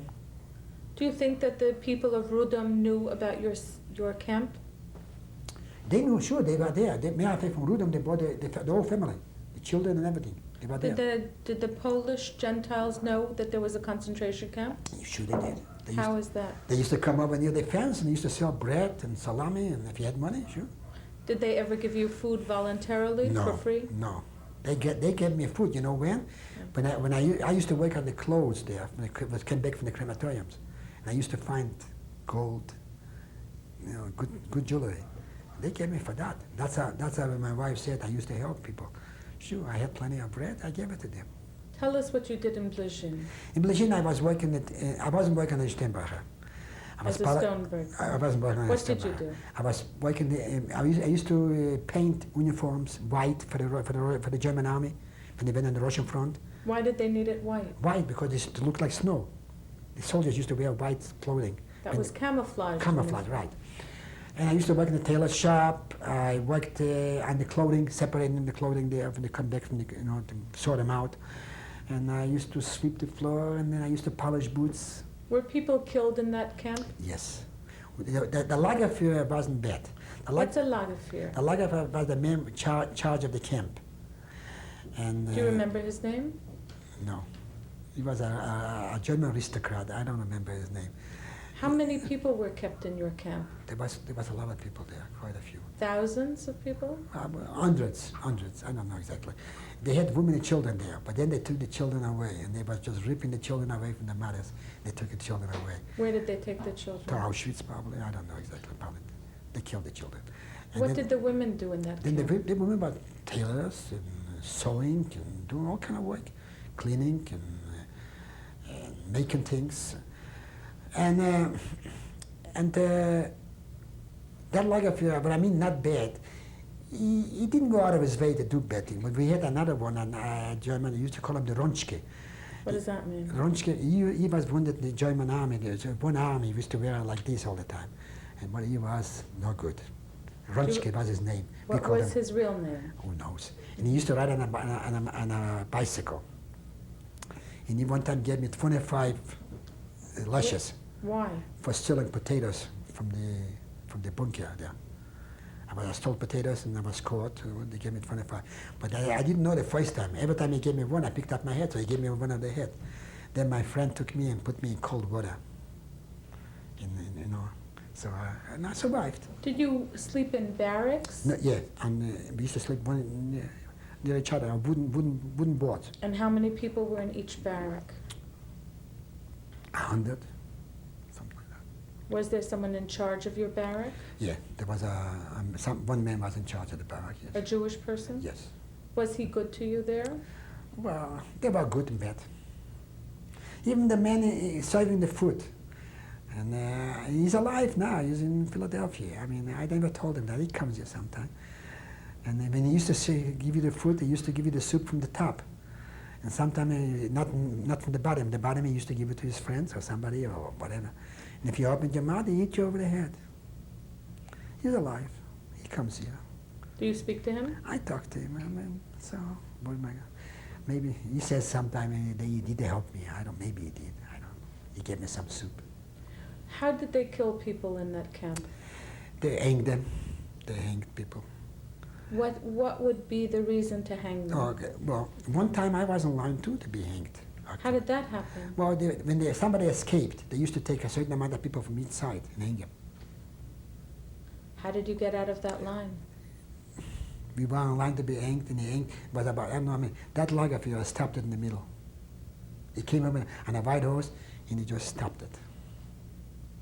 We were already in the bunker, you know, in a hole there. We come out, we were already dead, actually. You know, you're blind from the no light. You had been put underground in a bunker? Yeah. For how long? Quite a few days. And what was the reason for that? Because there was an escape. And I was going to escape with them. But I was working that night shift. And they escaped. So if I was... How many people escaped? A few. But they got them all in the woods. They shot them. I think somebody got away. I don't know. But they say they got them all. They escaped that time and they killed 20. I don't know. But they only hanged about 8 or 10. I don't know exactly. He stopped it. Okay. Another miracle, what they call it. What did you wear? What kind of uniform did you The have? stripes. The stripe uniforms. And a little hat around the head with the stripes. And boots, whatever I could get on. And under that I used to wear, I used to have clothes because I was able to get clothes all the time. And I used to get food and I used to give it to my friends and wherever I could help. And And one time I was polishing the boots of a SS, and he had a pack of cigarettes in his pocket. I took the pack of cigarettes, put it in my pocket. Pack of cigarettes can give you a lot of food. I finished the boots polishing. He takes, I said, you rocher? You smoke? I said, no, I don't smoke. He said, how come you took the cigarettes? I said, this cigarette is going to give me enough bread to eat for a month. He looked at me and says, you know, I can kill you for that. He patted me on the head and let me go. Were there good SS soldiers? Well, good. Were there kind ones? There was some that didn't go out of the way, especially, you know, to kill. But there was miserable ones too. But not only the Germans, the Ukrainians, the guards were Ukrainians. They were worse. They were worse than the Germans. So how long did you stay in Blizhin? In Blizhin, we were there 1944 till middle of 1944, just before the Warsaw uprising. Did you celebrate holidays in the ghetto? Some people did. In the camps? Some of the Jewish people did. They even davened. They even davened in Kippur. They even made Kiddush. They even wear talesim. There was one Jewish man. I met him in Israel. Become very rich, and he was doing all kind of business there. I can't remember his name. He married a young woman even. And anyway, so they were wearing talesim, even davening in the ghetto. I mean, in the lager. In Blizhin? In Blizhin, yeah. Blizhin was normal. I mean, how is that? What does normal mean? You worked, you did, and it was, you know what I mean? And as long as you stayed alive, you can hold out. Like some of my friends, when they came from Sokola and they said they're not going to make it, they died. Instead of eating the piece of bread, they traded to soup. And the soup used to turn to water, and they got swollen and they died. Then they got a typhus in Blizhin. And the typhus too. If you got a typhus, you burned up in the fever. I had 42 fever. It was like 105. I was burning up. No medicines. I went into the hospital that night, and one of the biologists says to me, "Don't drink the water, just drink that tea." But in the morning, they took him out and they killed him. In the morning, I crawled out of that hospital and I went into the barber. And I said to him, "Please, let me stay there and work there, because clean the floor and a few days. Let me." I met him he died already. He had a clinic store in Los Angeles. In a few days, I got to myself, and I survived the typhus with no medicine. No medicine. Why did you leave Blizhin? I didn't leave Blizhin. Okay, then Blizhin was liquidated, and he sent us to Auschwitz. Who liquidated it? The Lagerfeuer, that camp was liquidated. What happened the to Russians? What? Okay. Okay, Blizhin was already ordered to be liquidated and sent out. They were closing up Blizhin because the Russians were getting close already. So they put us on a train and we were going to Auschwitz. As a matter of fact, that Lagerfeuer gave us bread and salami on the train. That was generous of him. Generous of him, yeah. And we came to Auschwitz and we got out of the train. 1 minute. How far was it from Blizhin to Auschwitz? Blizhin, it wasn't too far. We must probably travel the whole day, something like that. How did you travel there? By train. Or in these locked trains, like the kettle trains. How many people went with you? In the whole lager. Auschwitz. Whole lager, I don't know, whatever it was, a few hundred of them. But they put in about 100 in each cattle. Did they take the women as well? The women went separate, in different trains, but they took the men. Yeah, they went there too, but they also went to Auschwitz. But the men, we came in, back around, and we ended up right by the beds, the louse. They were spraying us and cutting our hair. The lousing, okay. Had you heard anything about Auschwitz? Sure, we knew already. We knew about the deaths. We knew already that people being killed. How did you hear these things? We had rumors, people talking about it. People were coming, people were telling stories. Did you believe that it was true? Sure, I believed. I believed everything. I didn't trust the Germans 1 minute. Even from the first day on in Sokola yet, I used to. Never even, every time they asked for people, I disappeared. But anyway, from in Auschwitz we came in, they shaved our hair, cut our hair, and they loused us, and we went into the showers, and we came out. Did you have any thought when you were going into the showers what might happen? Well, we didn't know. We actually thought we were going to be gassed. And the truth is, that's it. Did That's it. people say That's it. anything? What did people say when People they were in didn't the say shower? much at all, but they told us to make the clothing in a bundle, you know, and put it down there. And then we came out of the shower. Could you have run away?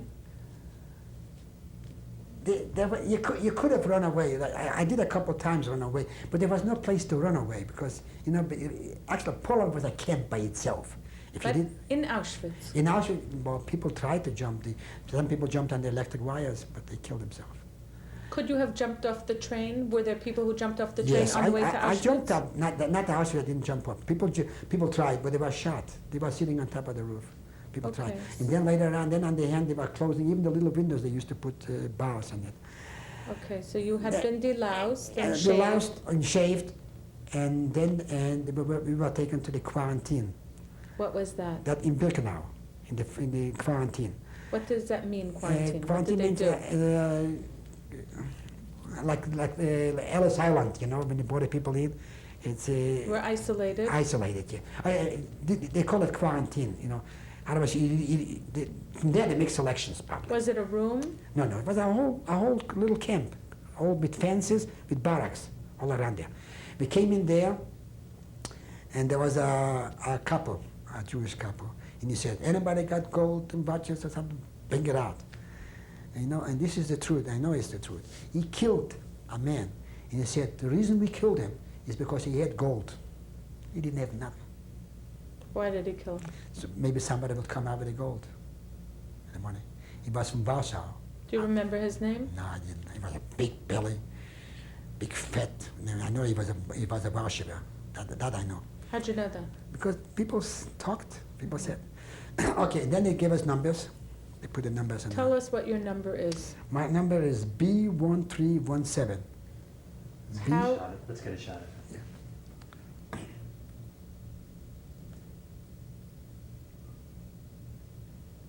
When was this that you received your number? In Birkenau, Auschwitz. What month and what year was that? That would be around September 44. Did it hurt? No, just a little. Did you know why you were going to get this number? No names, only numbers. We didn't have names. We used to have numbers before every year too. We only were, but the names were never mentioned, only numbers. They were always by numbers. Number so and so, registered by numbers. How many people got numbers that day? All of us, we came from Blagien, got numbers. Hundreds of people. That's right, and they all got the B. We know. May I affect all of that? May I affect? I saw when I was in Israel, a Jewish man from Greece. He had a B, so he was there at the same time I was there. B was for what? B. In that time they made the number B. Was B. it for Birkenau? Birkenau, I guess. I don't know where they used it. They had A, and then they had B. We got the B, and he had B, and only a couple numbers away from me. My Shirley even saw that. I think it was on television one time too. It was surprising. Anyway, we got Who the number. gave you your numbers? The- Who did it? There was the Jewish people, Jewish boys, and whatever they were. They were working there. How did a person get a number? What did they do it with? They do it with needles, and just like you do any what do you call it? You make all what the kids make now. Tattoo. Tattoo, yeah. Could you have said, don't do this? No, you cannot say nothing. You don't say nothing. You do exactly what they tell you. We got the numbers, and I stayed there in the quarantine. Then they were taking people out. Certain people do certain kind of work, you know, in the crematoriums, taking out the bodies, or doing that, or working in the Zigeunerlager. And What's that? That's where, if you ended up in Zigeunerlager, you were close to the crematorium. What does it mean? The gypsy camp. Gypsy. Gypsy camp. Yeah, gypsy. Zigeuner. Gypsy Zigeuner. camp. Yeah, Zigeunerlager. And I didn't do much over there, just in the barracks there. And then they brought in 2,000 or 3,000, a lot of children from Latvia. And they were singing, such beautiful kids. What did they sing? Also Jewish songs, all kind of songs, very talented children. And I was there, and they ended up there in the quarantine. They said they got the measles. They didn't have no measles. These were boys and girls? Only boys. And how old were they? No more from, I would say from 7 to 11 or 12 years old, something like that, maybe 13. And that night, they came in to take him out, you know. Who came to get them? The guards, the Ukrainians, or whoever was in charge over there, with trucks. They were loading him up on the trucks. And I was there in the barracks. And as they were taking him, there was a broom standing there. I picked up that broom and I started sweeping the floor. Until today, I don't know why I picked it up. And the man in charge of that block was a Polish man, a Polak. And they asked him, who is he? And he says, he works here. So they didn't take you? They didn't take me. And that night, you could see the smoke burning at the children. Could you hear their screams? No screams, no. But you can smell, you can see the smoke. All night it was burning. 2,000 children. Two, maybe more. Beautiful kids, beautiful. They were singing all night. And then I was there for a while, and then I ended. Did the children scream when they were taken? No, they were singing. They were singing. As they were being taken That's right. away? They didn't know. They didn't know. They thought they'd be Did taken. you know? No. I had a funny feeling. Nobody knew exactly. You see, it was, the Germans did such a beautiful planning job. Everything was so planned. You know, they could fool anybody. You know what I mean? Because it was done in a way, some people were taken and some people weren't taken. Some went to the right, some went to the left. And you don't know if you're alive or, you know, where you're going to go. And and everybody thought they're going someplace. They're being resettlement. They're going to be replaced. They're going to, some of them maybe told that they're going to a parent. The parents are waiting for them. It was very, very, very well organized. What was the reaction in your barrack after you found out the children had been killed? Well, there was nobody left in the barracks, but there had a few people there. We didn't talk about it. There wasn't much to talk about it. And then that was the end of that. And then from there, in a few days or a week, I don't know exactly, I was sent to Sachsenhausen. People were sent all over. Some people, I know friends of mine ended up in Czechoslovakia, some ended up in different camps. Why did they send you out of Birkenau? Because I guess the Russians were coming already and it was getting close. And I think the crematorium was blown up that time. The Russians blew up the crematorium. What month was this? It was around September, October in 44 or something like that. Were you healthy at the time? I was in pretty good shape. In Bleshin, I had food. I was doing fine. And in Birkenau? In Birkenau was only a short time, so I had a little fat to lose. And then in Sachsenhausen, I did very well too, because they were bringing in the Hungarian Jews, and they were bringing in the Polish from the when they had that fighting going on, and they brought food with them. So I got some from them. How far was Sachsenhausen from Auschwitz? From Birkenau? From Birkenau, I don't know. We traveled up maybe a day or 2 days. And you went by train? By train, yeah.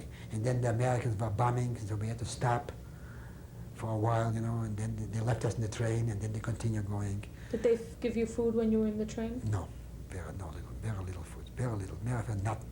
How many people were in the train with you? The train was loaded, full, 100 people. A lot of people died in the train.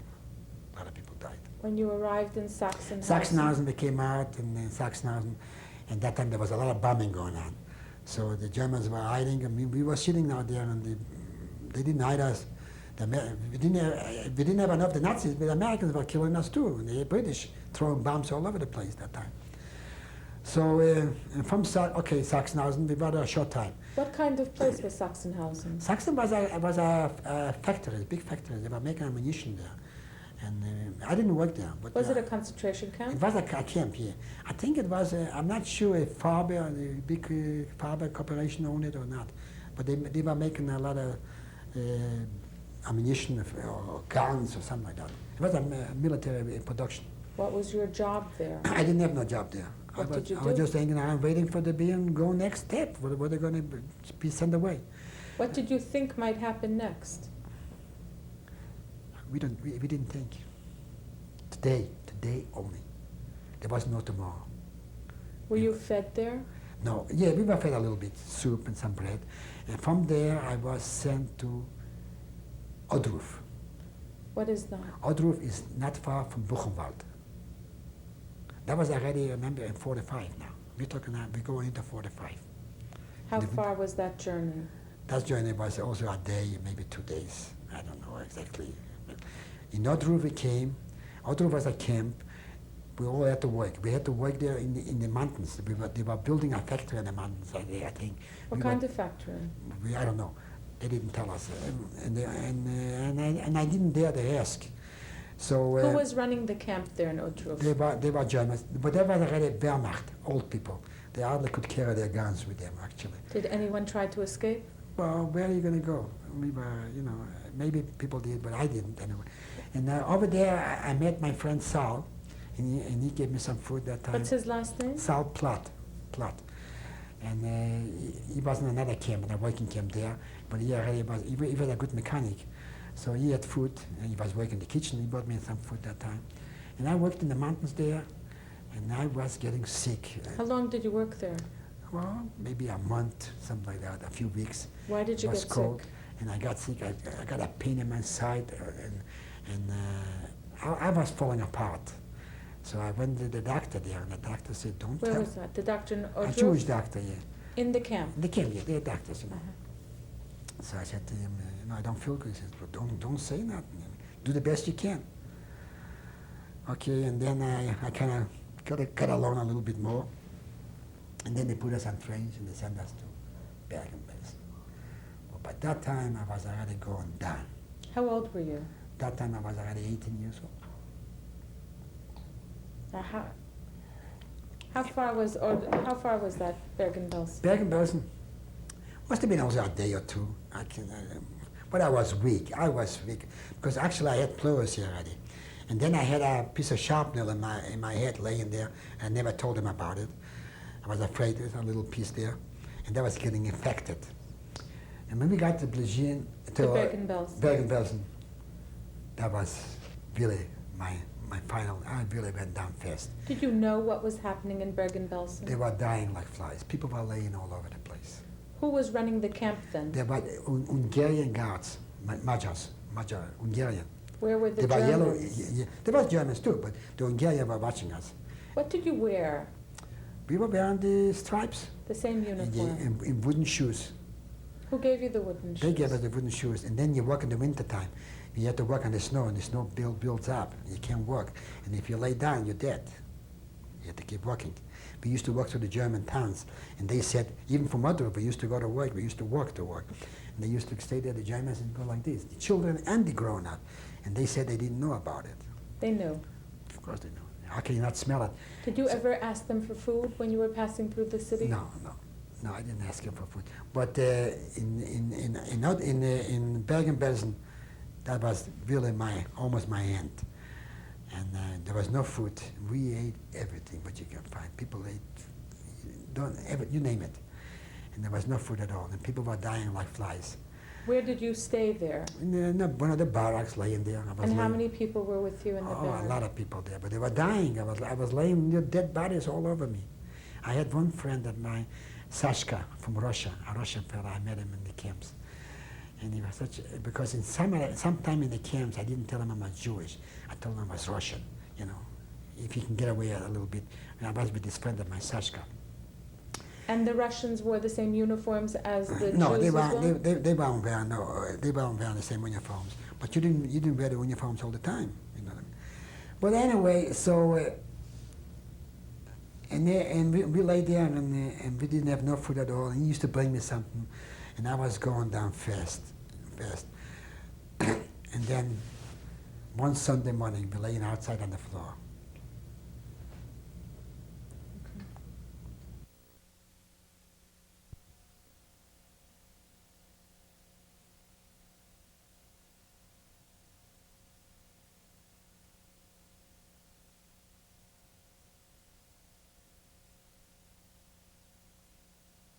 What happened at the very end in Bergen-Belsen? Okay. On Sunday morning, April 15, 1945, I was liberated from the British Army, and it was a day of beautiful to see. And a morning, I'll never forget, I was laying on the floor, and at that time I only weighed 68 pounds when I was liberated. I was nothing but bones. The British nurses were afraid even to pick me up. Finally they took me on a stretcher and they took me to the hospital, to the military hospital there, and they took out a sharpener from my head. And a German doctor did it, which I didn't let him, but I did it and everything. He used to come to visit me. And then from there, they took me to Sweden. And what a beautiful country there. How did you get to Sweden? Sweden, I was taken by boat. I was taken from Bergen-Belsen, from the hospital, and not only, there was a lot of us. We came to Sweden. I also had pleurisy in the side, and they thought I had TB. And then in Sweden, we went in Malmö, in the museum, they brought us in there. And they kept it, there was water all around, and that kind of didn't make a good expression on us because we thought we got back in the camp. But anyway, they treated us beautiful. And in Sweden, I was on the island of Gotland, in a hospital with TB patients. They found out I didn't have TB, I only had pleurisy. And then they came around and they started asking questions. About Israel, they talked about it, and then they asked if you have any family. I told them I have a father in America, a grandfather, family, but I do not have no addresses. I don't know where they are. They put my name in the forwards. That's a Jewish newspaper. Jewish newspaper in In New New York. York. And I'm a landsman, a man from my town, saw my name, and he went over to my grandfather and he said, it looks like it could be one of your Einiklach, your grandson. And he looked at it, and he looked at my father. He didn't know where my father was. He finally found him in the East Side, New York, on 2nd Street, near Clinton. And he told him about it. And my father sent me a telegram and $50 and a big salami. And he said, if it's you, answer the telegram. If not, enjoy and keep the money. I answered him and I said who I am, and that was my father. And what a party I made for the $50 in Sweden. Everybody was invited. And then he sent me papers. It was easy for him because I was underage. How old were you? I was 19 years old, and he brought me to the United States. And I came to America in May 13, 1946. What happened to your mother and your sister? My mother and sister they were killed. The last information I had that she was alive till the end of the Białystok ghetto. She was still and from there, that was the end of it. And I don't know. I never found them, and I never heard anything. But and your brother Label? Label, I know, was taken to Treblinka in 1942. And died there. Died there. Okay, when you came to America, what was your reunion like with your father? Okay, my father, I came off the boat, and a man with red hair came over to me and said, I'm your father, and that's the first time I knew he's my father. I didn't see my father. I left when I was only 3 years old. I had very little communication with him. Were you happy to see him? I was happy to see, sure. I wasn't close with my father, no. I have to be honest about it because maybe he could have brought us over and he didn't, whatever it was. So I stayed with him a little while, and then he was living with a woman. So I moved out from him and I lived with my aunt. How did you support yourself? Okay, then my father helped me out for a while, and the only thing I did, I had money. I was walking around the Lenzer Street and watching Apple and Cassidy movies. And every time I went in with a pocket full of change, every time I went into a movie, it was that 25 cents a movie, but I didn't know what it means, 25 cents. I gave them $1. So they gave me 4 tickets sometime. I probably said how many, or they gave me the change. So every time I bought something, it was $1 and the change. And I had a full pocket full of change. And then he took me into the tailor shop to become a tailor. So I started working in the tailor shop. It was in the summertime, and it was hot. And I said, I didn't live a war like that. I could sit there and schwitz and sweat. So I went down to the Lenzer Street, and I went over and I got a job in the Catskills. Catskills are in the mountains in New York. Catskills Mountains. And they told me I need a uniform to be a bellhop.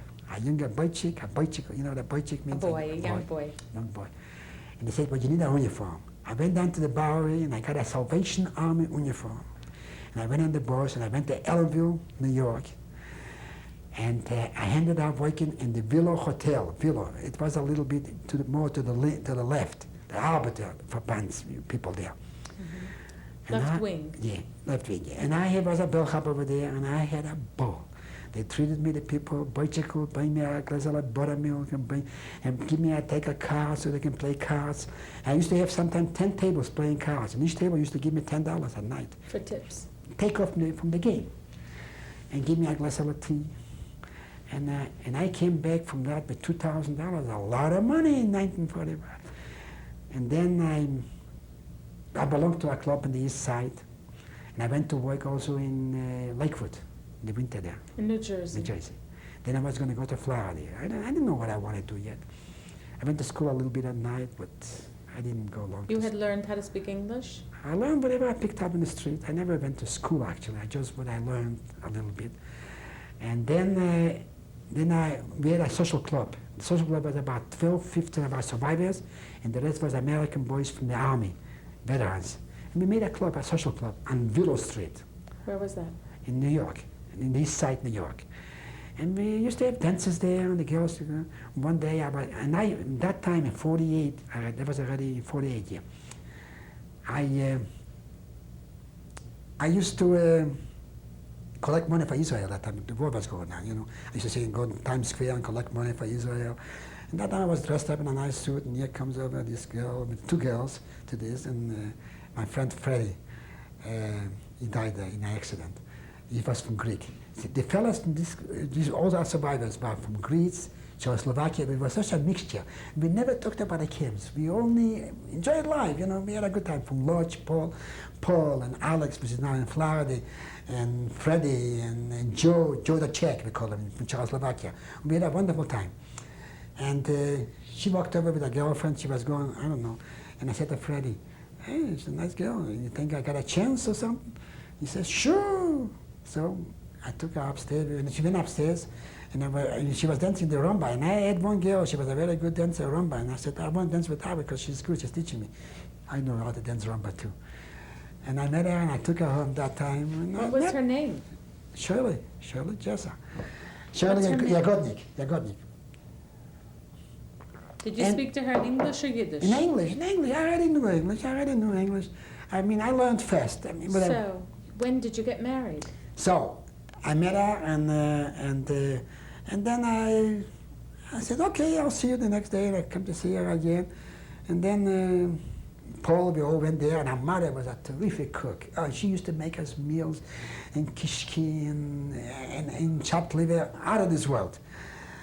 And all the boys used to come there, and then I said, "Hey, I don't want to get married." So I went away to Washington D.C. I had an uncle and aunt over there.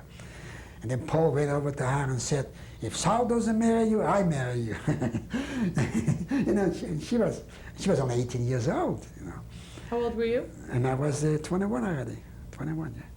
So anyway, and then I came back from Washington, and I went and see her again, and we went out. And I had $2,000 from that. I went and bought her a beautiful ring.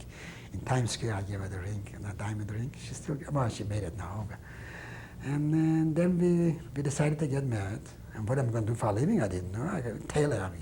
I work a little tailor job. I wasn't going to go to Miami, no, to be a waiter. So we got married on February 1949. Who married you?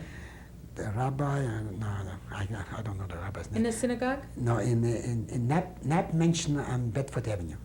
It's a hall.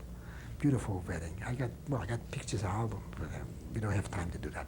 Did your father come to the wedding? My father came to the wedding, but my father did not give me away. My grandmother, my uncle and aunt gave me away. Because my stepmother, she was my stepmother. Yeah, they was married. I was a little bit, well, maybe I was wrong or whatever. I couldn't help it. So my aunt and uncle took me there, and he was there. And of course, he made part of the wedding. He tried very hard. He tried very much, because even when he passed away in 1960, you know, and she called me, and I came there to bury him. And of course, and if I wanted, this is me, another one. If I wanted, I could have gotten money. He had money, but I didn't, and she was afraid of me. She gave me $5,000, and I went home, you know, and I didn't pursue anything. Then she passed away, of course, later on. Okay. Did you have children? Yes. And then we got married. In 1950, my son Bruce was born. Does he have a Jewish name? Yeah, Bruce is Beryl Gedali. Beryl Gedali. For your great-grandfather? Great-grandfather, yes. And Gedali was my other grandfather. Great-father is Gedali, and Beryl was my grandfather, my father's father. And then Larry Label, he was born 3 years later, and his label is after, he was after also my grandfather and my mother. Label, because he had two names. Label, slipped my mind now. It's okay. Okay, so I got two sons, yeah. What did you do for a living? Okay, then I didn't like Taylor. I was selling in New York. I was selling the pots and pans, very limited pots and pans. I was going around selling that. I was doing pretty good. And when did you move to California? Okay, I'm coming to that right now. And after, in 1953, my wife's family moved to California. So my wife took the children. She went to with her mother. She went to California, and then she called me up. And she says, "Sell everything and come here, or divorce." So I sold everything and I came out here in 1954. Have you had a good life since you came to America? I had a wonderful life. And it was hard. We made that leave. I always tried very hard. I worked very hard. I came to California. I couldn't get a job right away, but I got it. And I made a living, and we both did very well. Okay. All right. Did you enjoy your life in California? Very much. I think it's the best move my wife ever made. I don't know where I would end up in New York, but I know over here. And I got this job, which I never know I'm going to be a blachash. What's that? A sheet metal worker. In fact, some of the friends of mine in New York say, "How do you come to that from a tailor to a blachash?" And you'd be surprised. I did very well, and I fit in beautiful, and I adapted myself to it, and I made a beautiful living, and I ended up with a nice retirement, and I have no complaints. I want to ask you, what message would you like to share with your grandchildren today? My grandchildren to be very proud to be Jewish, and to be proud of the heritage of the family they had in Europe, and which died in the Holocaust. And they didn't.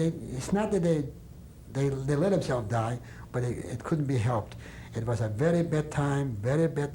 It happened in the 20th century, and the people who did it to them were the most educated that time in Europe, the most industrial people, and they can do it anywhere. It could happen anytime. Anytime it could happen. We got to be on guard. And Jewish people, the only message I got is, nobody will take care of you. You got to take care of yourself. Never again. Never. Never let it. Okay. Very. Okay? Okay. This is my father, Itzel. My mother, Bailey Gittel. And this is my brother, Yossel. And this is myself. This picture was taken about 1927.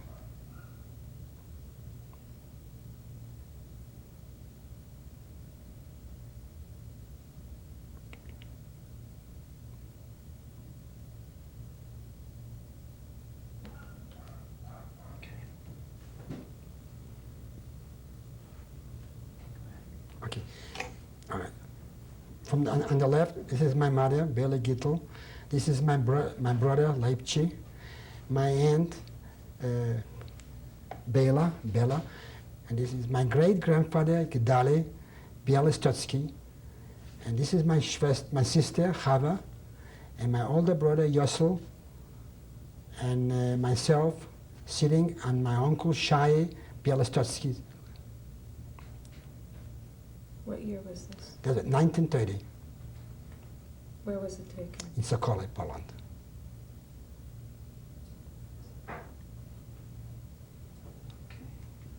Okay? Okay. This picture was taken in 1935, and over there is my mother, and on the right that's me, myself, and on the left is my brother Yossel, and then in the middle is my sister Javi and my brother Leipzig. Where was this taken? Taken in Sokolov, Poland. And you're in the lower right? I'm on the right here.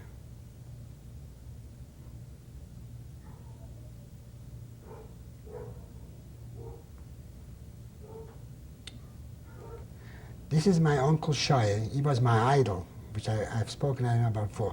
When he got married, he moved to Chechanovce, and that's his wife and his little girls. Shai was in the Polish Marine, and then he went to the Russian Marines, and he never came back.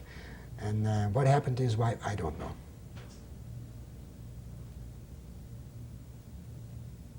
And with the guy in the middle. Sure. The rabbi. Sure. Yep. Okay? This is in Sokolov, Poland. The picture must have been taken about around 1930 or 1932. And this is the Cheder. Cheder is we learn how to daven or pray, and Jewish religious. Okay. Now, this is myself right there, and over here is my little brother Leipzig, and over here is my older brother Yossel, and the Rebbe. Which one's your brother? Brother Yossel is right here. Okay. Okay, and the Rebbe, Shmuel the Rebbe, is one, and the other two were Hebrew. I don't have his name. Now, from the old group, what you see here, I only know 6 survived the Holocaust. Point to Shmuel the Rebbe. Shmuel the Rebbe. Yeah. What was his job? He was to teach us Hebrew and to pray and the Jewish religion. Yeah. Well, the picture. Wait a second. All right? Yeah. Okay, this is a picture of Sokole. The picture was taken in 1916 and did not change much till 1939. I still can see the buildings recognizing it. This is a marketplace in Sokole.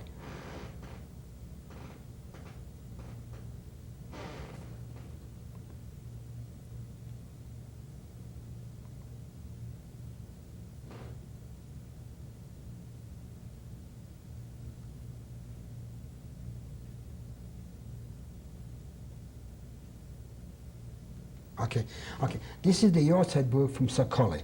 That book was written in Israel by Moshe Mayek and his father. And as far as that book is concerned, I did not survive because they did not know about me till I came to the United States and I went to Israel. And over here it tells you the whole story of what happened to Sokole. This is my grandparents. They were in the United States. This is my mother's parents. And this is my grandfather, Bel Liba, and this is my grandmother, Musha Liba.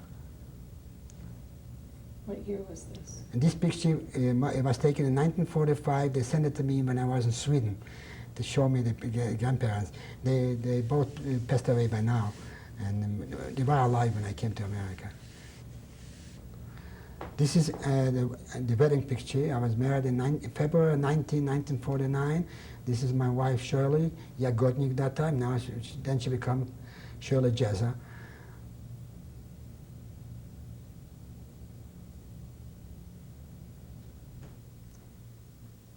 What happened to that young man there? Okay. This picture, this is my son, Bruce. He was born in 1950, January 25th, 1950. And this is his wife, Susie. And my grandson, Emmett. Okay, just hold on a second.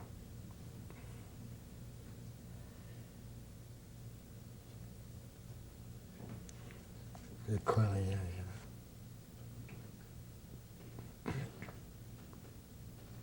yeah. All right? Mm-hmm. Okay, here's a picture of my son, Bruce. He grew himself a little beard. Maybe he wanted to be a rabbi, I don't know. And his wife, Susie, and my grandson, Emmett. I think it's on Bruce's birthday. I'm not sure. Okay.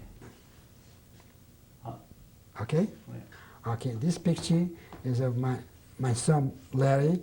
Larry was born in 1953, May 15, I think, or something like that. And this is his wife. And we gotta do it again. No, you just go ahead. Uh-huh. Continue. Okay. Continue. Okay. Deborah, yeah. Okay. And this is his wife, Deborah, and my grandson, Josh. Josh is now 9 years old. And Rebecca, my granddaughter, and she's just 8. Sometimes it skips. Okay. Now I would like to introduce my wife for 47 years. And we enjoyed it very much, and we still do. Now they're very tired, and we got 2 wonderful sons and 3 wonderful grandchildren. And I know that she never heard much of my stories, but she knew that I was a survivor. And she lived with it, and she understood me very well, that what I went through. And it's something to remember. And even what I want to say now is, the day when I came to Israel for the first time, that was the greatest day in my life, that I saw my people, our people, the Jewish people, for the first time, because I saw them and the lowest people any human being can ever be, the way they were treated in the Holocaust. And there I saw the young girls and boys carrying their guns and protecting themselves. And the message that I got to our Jewish people, to the young, tell them about it, let them know, and not to be ashamed that the Holocaust, what happened is, it's not because we couldn't help us, we couldn't help ourselves. And there was a lot of resistance, and many young boys fought very hard, like the Warsaw Ghetto, the Białystok Ghetto, and they did their part. And the world did not do anything to help us. And the world will not do now. Never again. Always remember, we have to take care of ourselves. It's important. And maybe in my message I didn't mention about family. Family is important. And if we would stick together before and taught ourselves that it's important to take care of each other, that you don't live alone in the world, things might have been a little different too. You cannot just say it's not my problem. It's everybody's problem. Thank you very much. Be well.